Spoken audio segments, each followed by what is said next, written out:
விதி என்னும் பேரிலே காணாத துயரம் கண்ணிலே போயாத சலனம் நெஞ்சிலே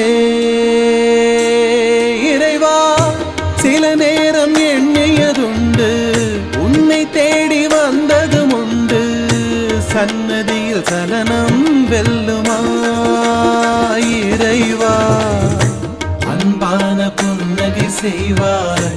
அழகான பார்வையில் கொள்வாய் நீ என்பது நான் அல்லவா விடை சொல்கிறாய் கல்லாக இருப்பவன் நீயா கண்ணீரை துடைப்பவன் பொய்யா உள் நெஞ்சிலே உனை வாங்கினால் கரை சேர்க்கிறாய்